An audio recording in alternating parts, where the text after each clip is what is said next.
Hi, everybody. It's good to be back with you. And today we're going to cover part two of fitness, where we're fixing to get ready. We're getting ready to get ready to do it. And today I'm going to cover how you can fit this into your life, what equipment you need, and just some other like basic information. You may not have the best feeling about your body. It may feel like your body betrayed you a little bit. It may feel like your body is malfunctioning and it doesn't work like it should, and there's nothing you can do about it. And that is totally understandable. But I'm here to tell you that this can fix that. So that is like the benefit of doing this. And I'm really hoping you're going to join up with Team CI. Someday when I have more subscribers, I'll have a t-shirt because I think we could all use a t-shirt. Anyway, but you may be wondering, how do I fit this into my life? Um, and it's like everything else, you kind of accommodate it. Like for today, for instance, I was going to actually do a little demo of visualization, but my asthma is just so bad. So we just skipped to a different part and we're doing that. And I'm sure you all do that all the time in your life. And so I don't want you to be intimidated by the idea that you can't meet the expectations because, again, this is not exercise. As far as I'm concerned, it has nothing to do with exercise. This is body support and conditioning. So you're never going to have to do anything for an hour. Um, the amount of time that you spend on this is up to you once you get going. But even my most elaborate thing that I do when I'm in like tip-top shape takes me maybe 5 minutes, maybe. So it's not going to take a big chunk out of your day. And the other thing about it is that it will help if you have kind of negative attitude toward your body, or maybe you're just ignoring it.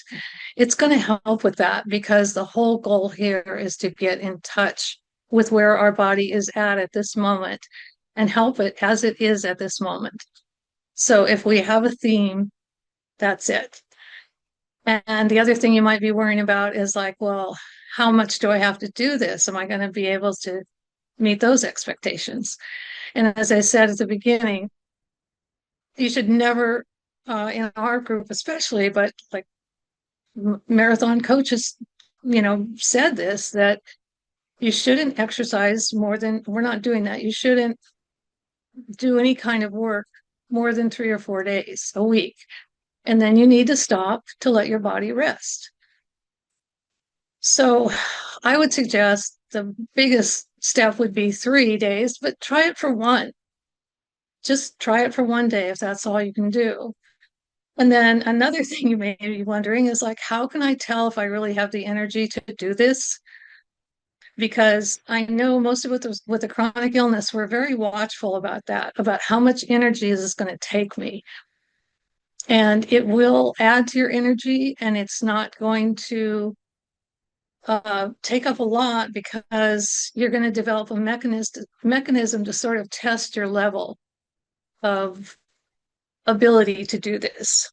So I'll show you what I do. I'm going to put my arm up in the air now, and this is not an expectation that everybody can raise their arm this high. I mean, I've been doing this for 10 years now, so I'm probably better able to do that certainly than I was at the beginning. Where you are is totally fine. That's our motto. Where you are is totally fine. And the other thing, stop immediately if it hurts. So the way I check, because I know my arm and I know when it's okay, if it's functioning within kind of normal limits and when it's not. So I'm just going to put my arm up in the air and I'm going to bring it right back down again because it hurts. It doesn't feel good. Nothing feels good today. So again, you're setting your own timetable for this. And that may be a bit challenging at first, But the more you do this, the more in touch you'll become with, where you are and what you can do. So, and you can use any part of your body for this. I just use my arm because that's what I use. It's the easiest thing to get in the air. So there's no real timeline. Um, you fit it into your life. You don't have to fit your life into it. And the other thing that's going to happen, as all of us with chronic illness know, is that things are going to come up. Like, the asthma. I haven't exercised all week. I can't exert myself because I can't get enough oxygen. Excuse me. And I know a lot of people, probably the majority of us, have some type of issue like that. You can have flare-ups, you can have an accident, you can catch a virus. Any of those things are going to knock you completely off your schedule once they reach a certain point of intensity. And even if they don't, it's still going to be 3 or 4 days. Like I say, I haven't done anything all week because I know it's not going to help me. It's going to drain my energy further. So that's the other great thing about this is, you don't have to push yourself. In fact, it's not a good thing to do. The good thing to do is to wait until you feel better. And so maybe you're thinking, well, yeah, but do I have to keep doing that over and over and over? Well, yeah, you do. But I look at it as like, as people with chronic illness, we have to make a lot of adaptations in our life. And this is just another one of them. And even me, like today, I'll might have been, well, it'd be nice, but I know I shouldn't. Tomorrow it'd be like, oh, I really want to do this, but I don't think I can. So it becomes kind of a tug of war and ambivalent. And that's totally normal and okay, because you're dealing with a complicated situation here. But what I'm saying, it's totally okay when you miss some time. Don't even worry or stress about that because this is something you can always come back to. It's not like that original program I described where you're up to this huge goal and then you lose the whole thing because it's all very gradual. So, for example, for me, I've been walking half a mile. Well, I got to let go of the half a mile because I missed a week. So I'm going to have to do what I can do. We'll just go out there and see when I feel like it. And that is maybe a little bit different than what you're used to, but it's very, very effective. And the last comment on this is the idea it takes a long time for a habit to really become part of us. So again, that hesitation and that, kind of not wanting to do it and you should do it, but you don't, is totally normal and part of how you're adapting to it. Like, for instance, I was trying to eat vegetables and I would buy vegetables and they would sit there and go bad in the fridge because I just never wanted to eat them. But then finally one day I made that effort. So just keep it in your mind as something that you're going to do, but you're just going to do it at your own time and your own pace. Trying to think if I want to remember everything, but if I forgot something, I'll include it later. Let's talk about what kind of equipment you need. Basically, your household furniture is going to serve you just fine. But two things you do need are a yoga mat. And I know some of you are thinking, forget it. I can't get down on the floor. It's not going to happen. But just buy it. Go when it's on sale somewhere, just pick one up and have it because there'll come that day when you'll be like, oh, I think I can do this. This right here is the only thing that you absolutely need. This is a travel pillow and it's inflatable.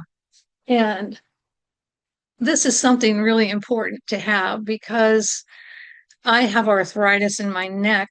And also, I think a lot of people do. And also, as you get older and as you've stayed in bed more, your body tends to want to kind of curl forward. And so you lose a lot of flexibility in your neck.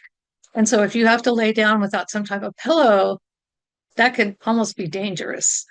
So if you'd rather just fold up a towel, that's fine. I like the pillow because I can customize it with my little button here to exactly how big or small I need it. And I can also choose the smooth side or the pillow side.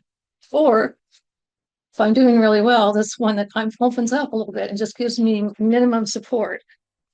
So I really recommend this. You'll find it to be very helpful and it's very adaptable. And then next week, I'm going to show you how to visualize, how that part of it works. So if you have any questions, if there's anything I skipped, put it in the comments.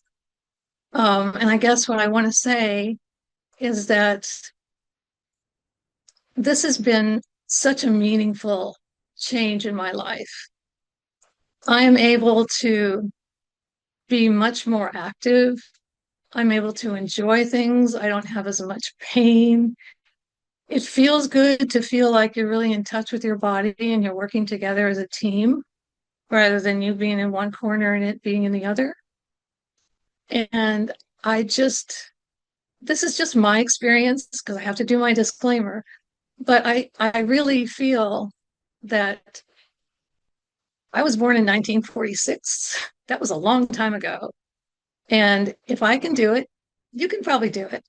There's no age limit to this. There's no really even mobility limit because you're always working with what you have and it improves over time and gradually.